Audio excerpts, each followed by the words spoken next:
also feel this inner calling to serve?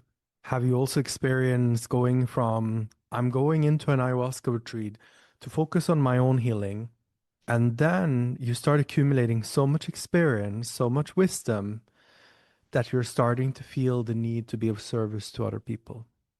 That is what this episode is about when we're bringing our inner experience and embodiment to be of service to this world. Eventually, when we've gone deep on our journey and we heal that we've been served by communities and teachers and mentors, there's a little seed that starts to grow and we want to be of service. Maybe supporting a ceremony, doing integration work with others, helping them on their transformational journey. So this is a presentation focused on to lead and to love and to serve from your own unleashed heart. And first, we're going to ground a little bit in the gift.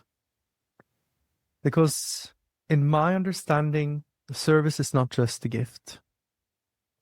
There was someone who once said, you find your true service when you find out what really breaks your heart. And I felt that so deeply, and it took me many years to accept it, that actually service is where your gift and your grief gets to meet. So service is not like a separate track to anything. It is the land where your gift and grief, they get to dance together. Because what breaks your heart fully open, it also what makes it full of gifts. Now I understand that can take some time as a seed to integrate, but there are many dimensions to that profound embodied insight. So I also just want to leave it as a seed that maybe in 10 years, like it took 10 years for me, that it actually can grow into a quite beautiful truth in your own journey and path. For me, grief, it opens and it breaks open the heart. It also expands the heart to hold more, and the gifts they fulfill and they express. And a key question here, when you start looking this from your own perspective, can be, what is my gift of service? Or what is it when it has nothing to prove? Because so many of us, when we're grounding our gifts into this world, we stop because the outer eye or the projection of what we're seeing that we should be or could be or wants to be, we don't really know how to balance it with where we are now. It's almost like we're climbing up to a big mountaintop. I don't have a better example than this. Climbing up in the mind, using the masculine energy. We have so many strategies and so many ideas on what we should do, and analyzing every strategy, and we're building strategies within the mind, and then suddenly we're standing on top and we're wondering, how am I going to walk on my path? This is really, there's a far way down and I might fall, and we don't know how to merge that with where we are right now so that we can take that step today. And when it comes to our grief, I feel that so much of my own journey that really broke my heart has awakened so many gifts that are now so fully alive. And it is just a deep honor to be able to hold a heart that can hold the grief and the gifts at the same time.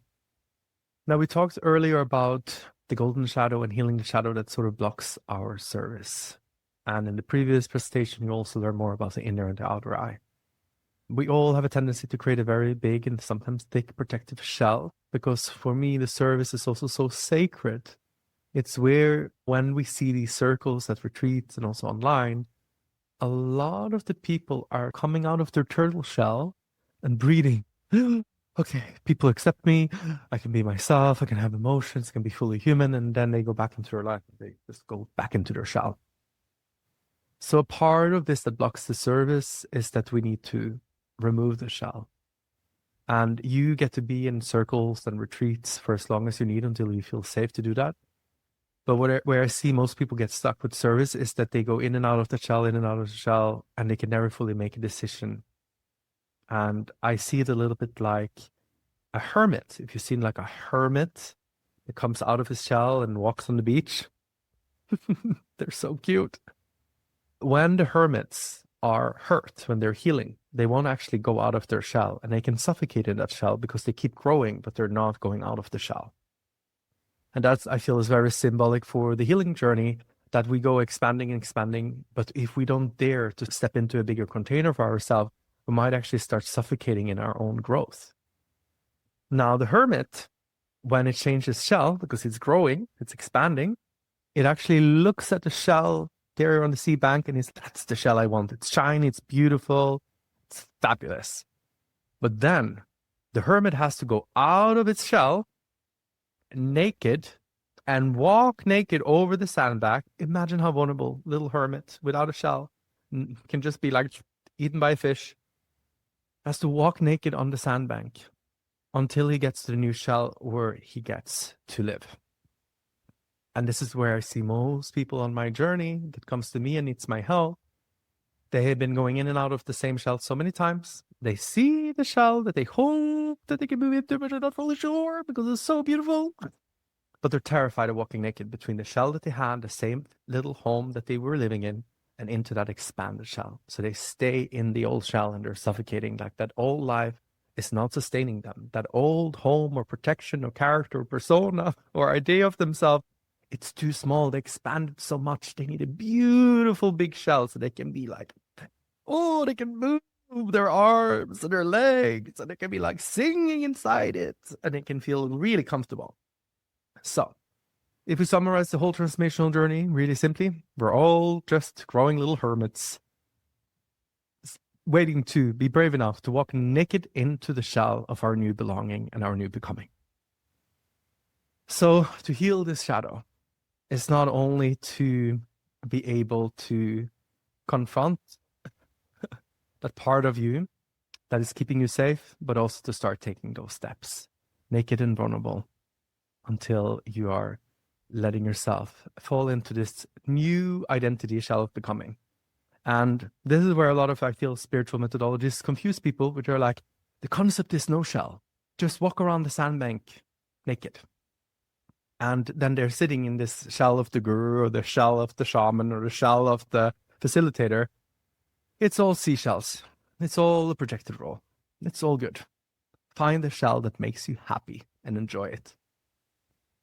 And also, a question here that we need to ask ourselves is, what is it within me?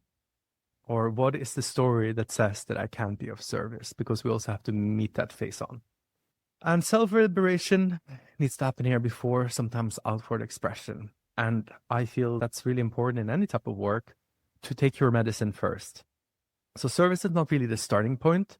It's the natural overflow of this inwardly liberated self. I find it fascinating when I'm in a retreat and there has been someone sitting there and not daring to say anything. And there was this one woman once, this beautiful, I think she was half Palestinian, half Egyptian. Gorgeous, beautiful woman, young woman. And she said she wanted to sing a song. And she was really scared of singing a song in her own mother tongue. And eventually she dared to get up and stood in front of 30 people. And she was trying to get the courage to step out of her shell and not only walk naked, but sing naked. And I think she stood there for at least 10 minutes and we're just feeling inside of us like, wow, she's climbing higher and higher up and her mind is getting scarier, scarier and scarier. And eventually the tones came out. And I don't remember the exact song, but it was this that started sort of really soft and vulnerable and gentle, as if the words had been climbing slowly from the heart and out through the throat. And finally they were sitting on the tongue and watching the world outside and just ready to release their wings and fly. And it was a melody that just went into your heart because you can feel the words and the energy of a heart liberating itself through the voice. And it felt something like this.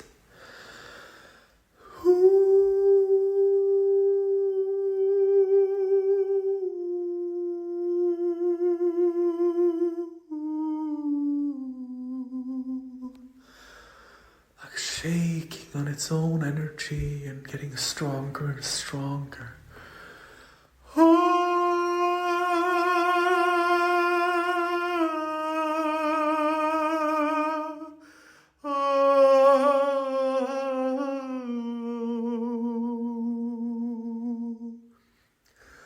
You could feel feel the tears of 1,000 mothers and the anger of 1,000 warriors suddenly rising through the energy.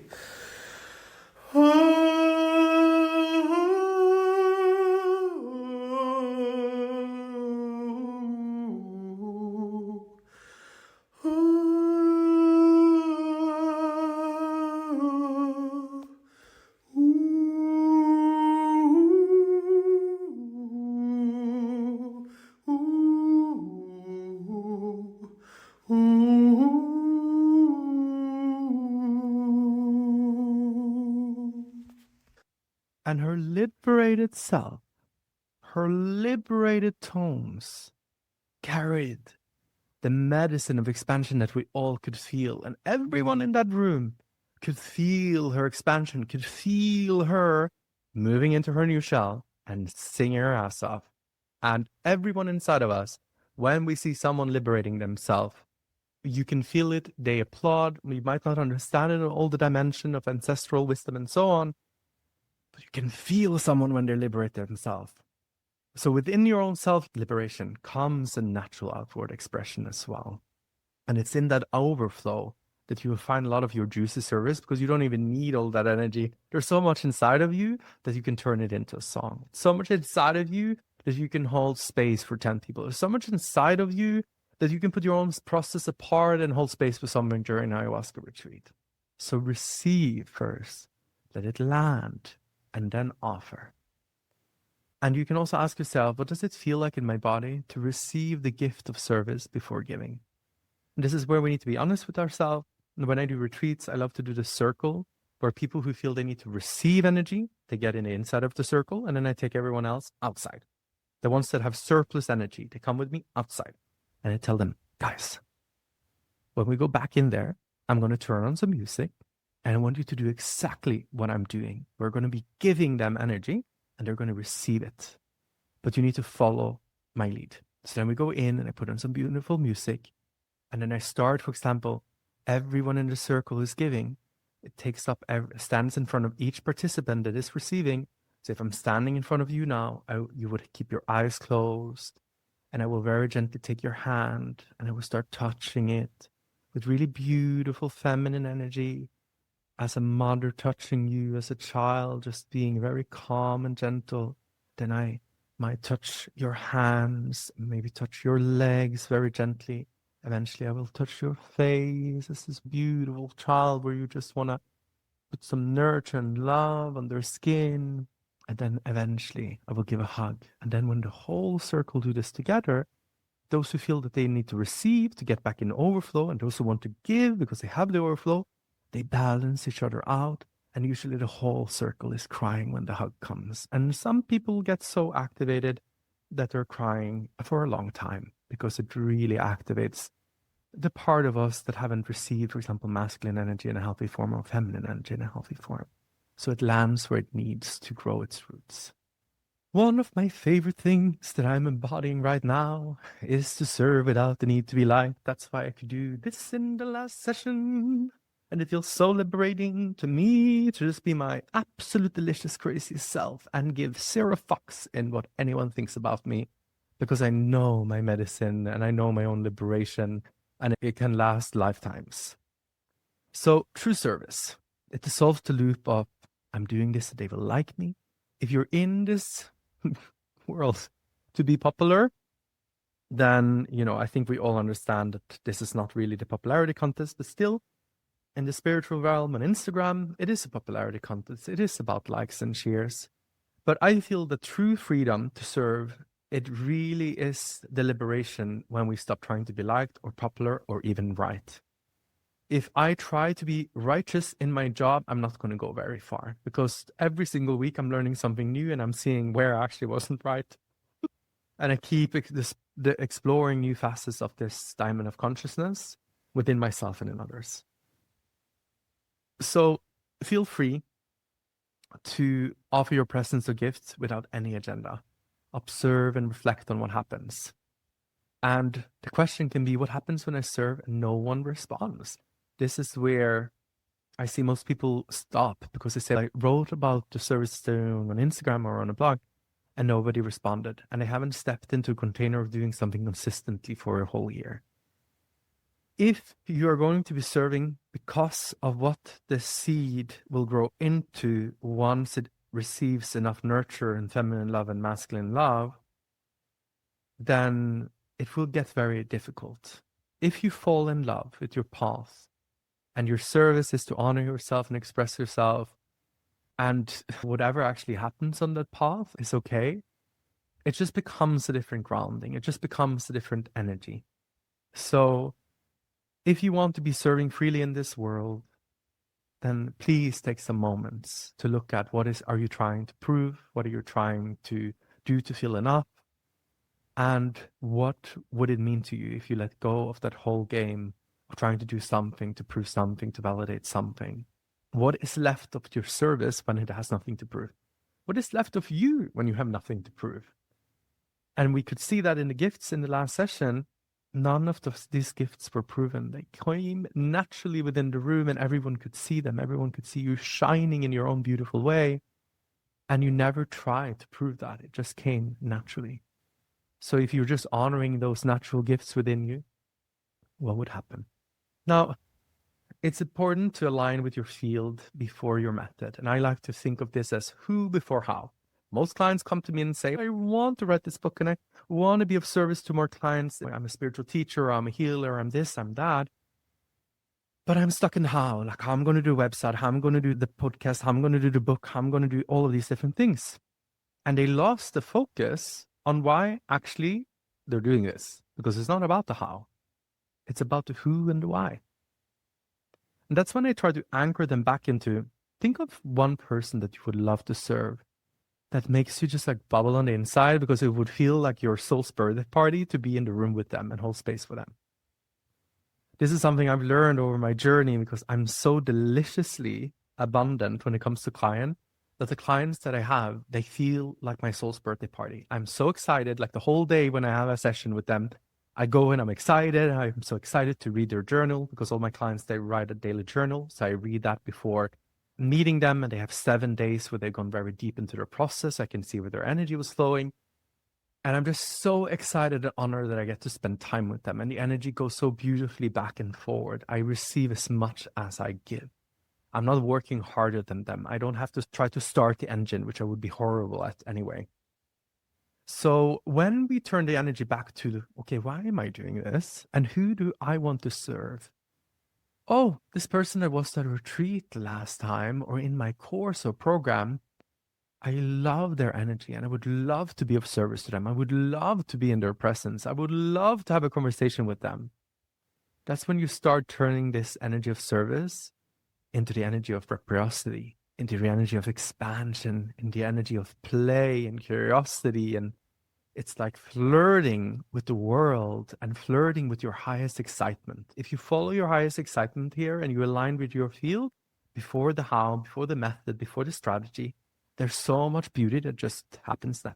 So this is where you also want to connect to your own community and all the living network of your relationship, to the lineage and the land that you live on, and also to the earth.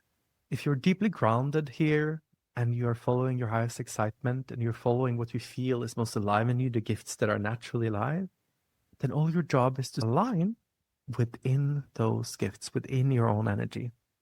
And then you can ask yourself, what communities am I in where I would naturally be aligned with my gifts, where I would feel safe to share and be of service? Then suddenly you're aligning your inner and your outer. And this is where also we think the embodied service needs to happen at a retreat. It has to happen in a ceremony room or in a coaching or facilitation circle. A lot of my service happens naturally. Today I had a massage and I was speaking about ayahuasca. And the masseuse was like, oh my God, I actually always wanted to try ayahuasca, but I'm a little bit scared. And I explained about the mother and the feminine energy and how she's a grandmother. And he was very interested. That was me being of service, planting a seed. Earlier this week, I talked to a chiropractor because I struggled with my neck and he wanted to come to the next ayahuasca retreat. If I hadn't shared that I worked with ayahuasca and integration, he would have never come to that retreat. And earlier, I talked to someone who had MS and I said what I worked with while we were walking the dogs, and he wanted to do some microdosing. It's just every single person I meet, I share what I do. So a walk, a talk, a meal, a massage, a chiropractor, a pedicure, they always leads to people coming into my network that wants to explore, that wants to hear more, that wants to receive my service. So key question can be, what does my service feel like when I'm not performing service? I'm just like showing up as who I am, and I'm genuinely curious and I'm genuinely excited, and I'm speaking to people where I feel really safe and aligned. Because how you walk, talk, and your presence and how you act is your service. What you're doing right now, listening to this, that's service. You're filling your own cup and you're receiving the insight that you need to land, and you're being inspired and you're receiving some of my energies. You're like maybe bubbling a little bit on the inside. That's service. Right now, you're being of service. You don't have to be of more service than now. If you feel that way, then you just need to take a moment and stop and just let that also land, because that might not be true. And this is where we need to focus on sustainability through reciprocity and boundaries. A lot of us are overgivers, empaths, and we understand everyone, and we have a deep understanding for everyone's situation, for everyone's actions, for everyone's past, karmic or this lifetime. But service can drain really quickly if it's disconnected from your rest, your boundaries, and your truth, because it has to be as feminine and masculine energy. It has to expand. It has to be a reciprocity here. And it has to honor energy both ways. This is where healers said to me, because I had, in the beginning of my coaching journey, I had a few clients where I had to sleep or be inside for 2 days after each session because I was so drained. And I did not understand then that there was zero reciprocity. There was lots of money being given to me, but the energy exchange was so bad. I was giving so much of my light and energy, and I was so drained by all the denseness and heaviness afterwards that no money would ever be worth it. And ayahuasca actually had to show me that one of these clients were really unhealthy, and I couldn't see it myself, because for me, she was like the perfect, famous therapist, and my ego was like, well, I need to work with this person.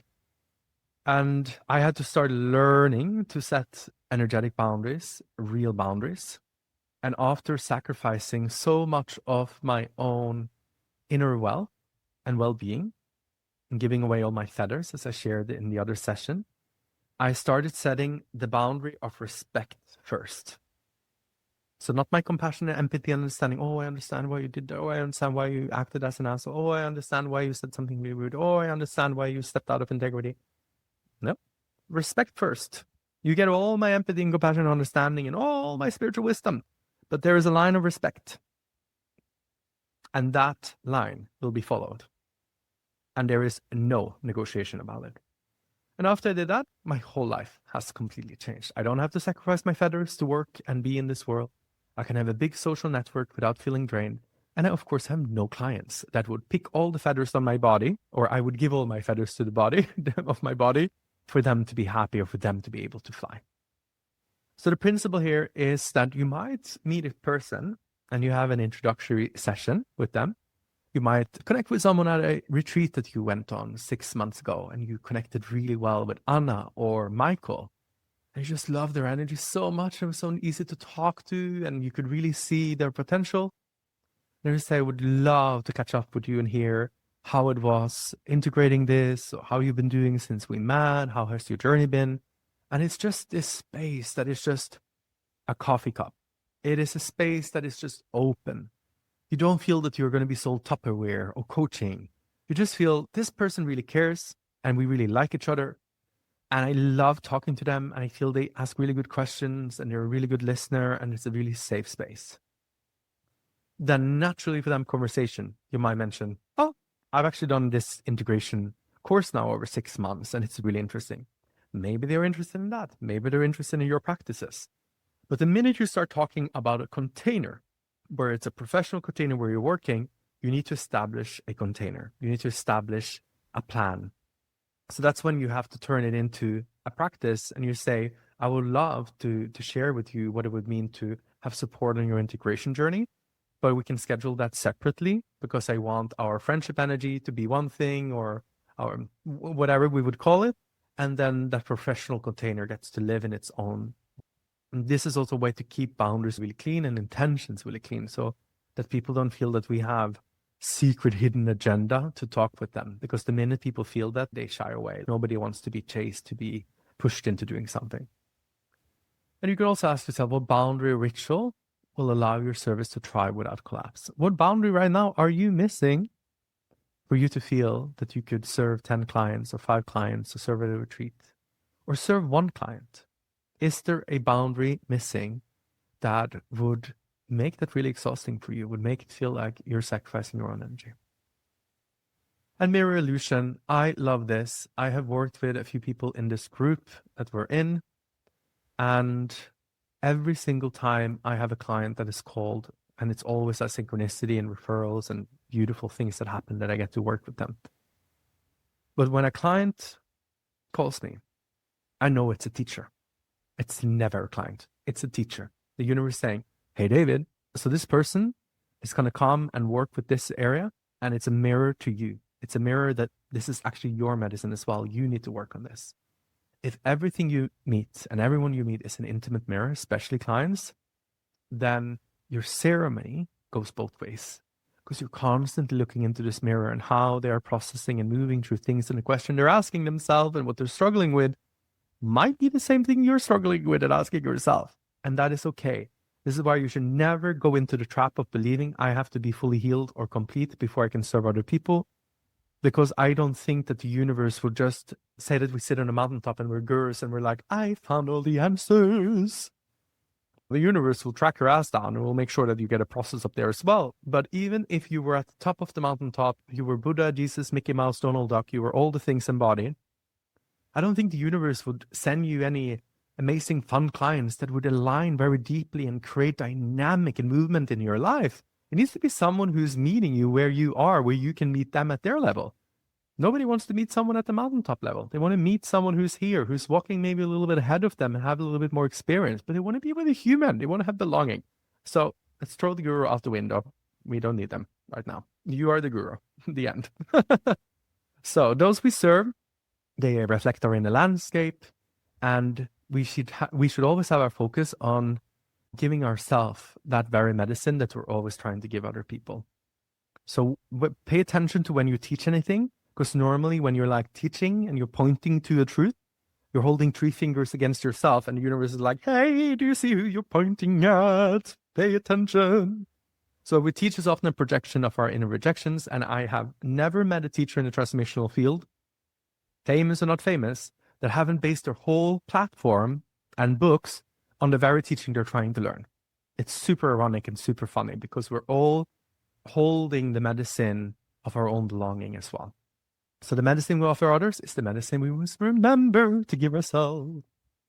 And then there's the whole illusion of proving service. Did I serve well? Am I serving good enough in compared to everyone else? There are many million people who do therapy or coaching. Where am I in the scale of universe? So we can go in the trap of proof. How many clients do I have? How many likes do I have? How much income do I have? This doesn't actually mean anything. And if you feel that you're in the trap right now, go to YouTube and look at these after-death videos that people share where they die and they go to heaven and they meet God, or they meet an angel, or they meet, don't believe in God, great spirit, ancestor, whatever. And just hear what the great spirit tells them before he sends them back into their body. And just ask yourself, did any of that sound like proof of service, of income, of likes, of shares, of how many people they serve? And I would love to hear what you find, because it is very interesting. I don't think we need to prove our service. This is first and foremost a service to yourself. This is about filling your own cup.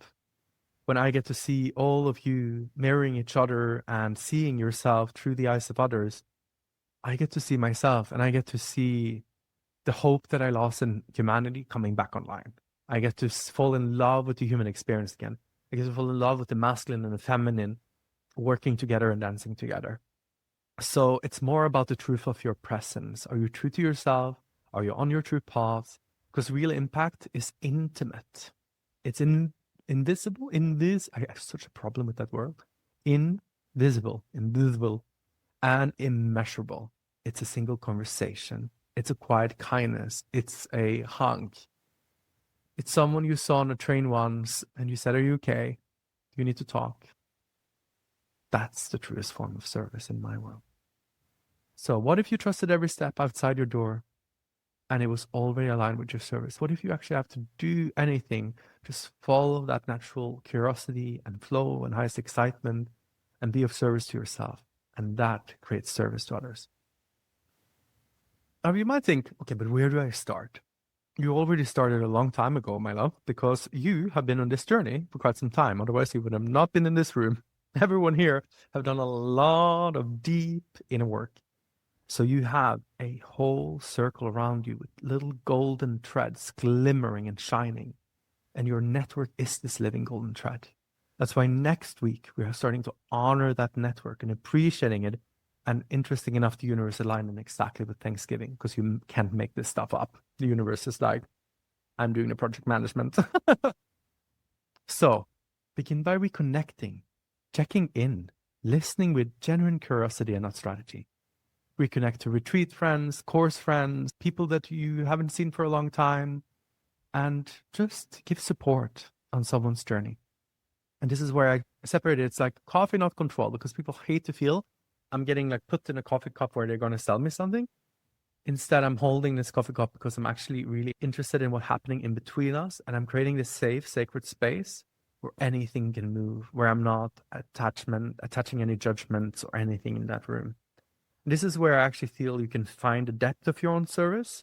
How deep can you go with someone before you start inserting your own judgments and inserting your own perception on them? How deep can you go with someone on their journey and still hold that safe, open, sacred space? And another way of doing this and really stimulating your golden network, your golden threads around you, is to have conversations and remember their birthday, remember important days for them, remember milestones that they're celebrating, or maybe they say, I'm going to finish a book in 6 months, and you check in with them and how are you doing and do you need any support?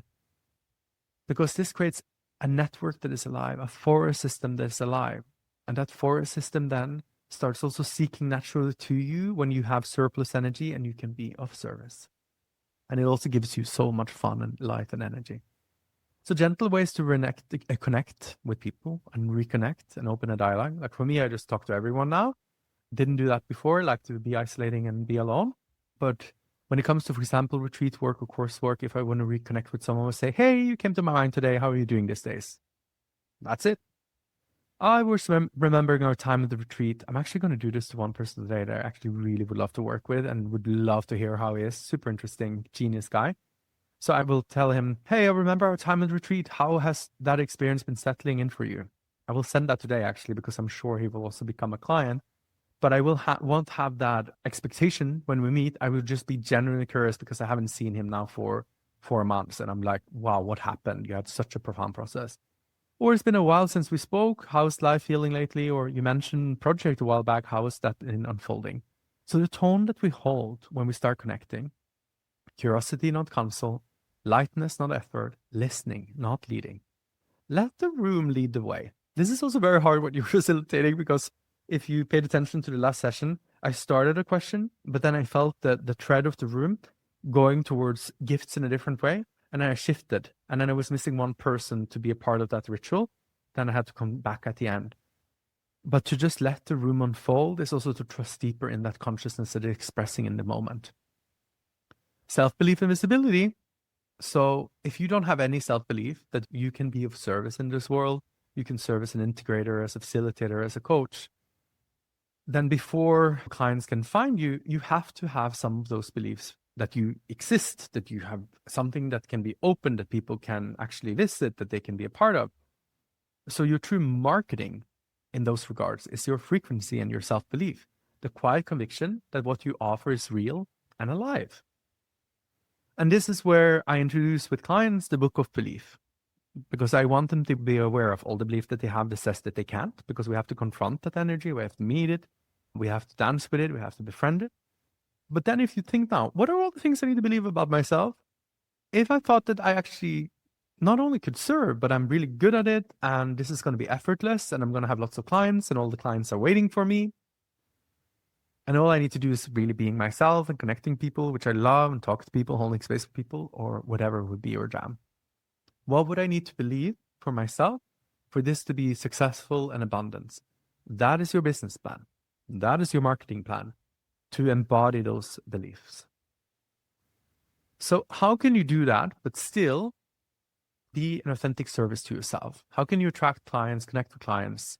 Because to get clients is very masculine, but to build relationships and shared resonance, it's more of a feminine embodied presence that is based on invitation and not selling. So one way that I love to do this is also to enter the rooms that really nourishes me. Maybe I go to art school and I meet a client there because I share about ayahuasca. Maybe I go on a pottery class and I share about ayahuasca and someone wants integration work or they want to join a retreat. Like, I go to the room where I'm finding my highest excitement and I'm being an authentic service to myself. And then as I share my wisdom and everything else, all of these clients, they just come naturally. So you can actually just share what you do truthfully. You can share from your journey. You can share from your path. You can offer freely an invitation for people to experience that. Maybe you learned a practice within this program. They're like, oh, I have this meditation that I think you would love. Oh, I have this one way of going in and meeting this energy that can really release it if you want to try it. And follow up with them. Make this a living network, not numbers in an Excel sheet, but a living network that you tend to, and celebrate people as they grow and as you support them on their journey. And this is where your integration work will also be. I want you for a week to really live as if your practice is already full and flowing. And that's also what this meditation homework from the other lesson is all about. I want you to really dive into what is it that you need to believe about yourself, and what is it that you would see and experience in your life if you were fully online and you were fully embodied with all your service. So you can also journal every single day when you do this. How did I act from the version of me that trusts life, that is of service, that has all the abilities already? And what small proof did life show me in return? The website can wait. The book can wait. Believe is the real architecture, and it comes also from taking action. Now, in every single circle that I'm in all masterminds and coaching groups, and when I coach in coaching certification programs or sales and marketing coaching programs, I see so many people sort of processing the same thing over and over again, but they never go outside and share it. And integration is not complete until it leaves the room. All of this beautiful energy, it needs to come back into your path, into your life. You need to illuminate your diamond of being and shine into your path of becoming. And your expression is literally oxygen for the soul. And this is where we can start shifting from holding everything inside, starting to finding one place where we can start to express ourselves into our own life or into our own platform, maybe as a blog, maybe as a podcast. But first and foremost, start building the real connection. Start standing in your own truth, sharing your own journey natural, connecting with people, and tending to them as real relationships. And I feel that our service is truly also a spiritual practice, and it's a spiritual practice that we need to cultivate every single day. So see service as a seed that longs to blossom. Commit to one small daily experience or daily experience for a year as an act of devotion and not recognition. So you're not looking for anything back. But maybe you reach out to one person a day just as a text and say, oh, I remember when we were together 20 years ago at this retreat or in this certification or in this job, and been missing you, would long to connect with you. Maybe you offer an insight in an online forum. There's so many ayahuasca forums. There's so many transformational forums. People talk about in or out of work. You have a lot of experience. Maybe offer your insight. Maybe offer a practice. Write something back. You can even be anonymous and create a profile that does that. But start expressing some of this amazing abundance that you cultivated. And you can also go inwards and bless your own work and bless your own becoming. And as I mentioned, your gifts, they are diamonds that formed where you met the people that you're here to serve and be served by. So when you honor your highest excitement, you are in the energy of magic. The room where you belong is wherever your gift and your joy intersect with the heart ready to receive them. So find more rooms where you are really excited, where you feel you belong, and we can also be of service to the community or receive service from them. It's to go both ways. And closing reflection, the circle of service. Service is the final movement of integration. It's not about proof of performance, but the rhythm of reciprocity, and I would also say resonance to yourself. You stop trying to do service and you start beginning to live as service to yourself and others. And your presence itself, it becomes the invitation. I have to say that the more I've stepped into my truth, the more I've done my inner work and outer work, the more I'm expanding and integrating, the more I'm attracting people that are curious and interested because they've seen my journey. We can become a proof of this energy. We can become a proof of how this work is in action and in our life. And remember, your gift is life's gift to you, and your embodied service and life can be also your gift back. That's what I got for you this week, my friend. And if you feel called to go deeper into your own integration work, I offer 3 journeys. I lead an integration circle for people walking this path with ayahuasca. And I just completed finishing a 6-month integration circle with therapists, coaches, retreat facilitators, and those that are going deep on this journey. You can sign up at davidvox.com. And when you're ready for the second journey, that's the celebration circle. It is 6 months of celebrating your life and your gifts. And the first reaction many people have is, why on earth would I want to do that? And the answer is quite simple. How you get there is how you will be there. If you are constantly healing and hustling and hiding and performing or proving, do you think that once you arrive there, you will suddenly feel free? Because I see that waiting to celebrate until after you achieved a new job, had more ayahuasca, or fixed your relationship is not the answer. Celebration is not the reward. It's the rehearsal. It's the daily act of self-respect, self-honor, and gratitude. It's the integration of who you already are. And when you learn to celebrate who you are now, every future version of you arrives already welcomed. And what we refuse to celebrate, it becomes our unfinished work. When you learn to honor the ordinary, to bow to your own brilliance, to see your gifts and story as sacred, something inside of you shifts. You stop chasing your life and you start inhabiting it. You start living it. And every other part of your world begins to rise to meet you. Your relationship, your voice, your joy, even your income. Because when you live in celebration, you attract a life that celebrates you back. And the 6-month celebration circle is built for that. 24 facets, 24 live mirrors. Every call shows you a different angle of who you are, what you project, what you hide, what you're not seeing. And it ends with the celebration ritual where 20 mirrors reflects your gifts back to you. Your only job is to receive. And maybe for the first time ever, you will see your full, faceted, multidimensional, gifted, abundant self. And then there's the third journey, Sacred Impact. And this is the one for leaders in the transformational and spiritual field who have this great vision, depth and sensitivity, but they struggle to bring their service into tangible form here on earth. I've guided and coached over 5,000 leaders in the last 15 years, helping them create platforms and offerings that comes from a real alignment. Something that honors their integrity, their sensitivity, their pacing. And for 6 months, we meet as a group of 10. We bring your platform, your ideas, your service, your medicine into structure, into form, and into a rhythm that actually grows the tree you've been cultivating and produces the fruit you've been trying to reach for years.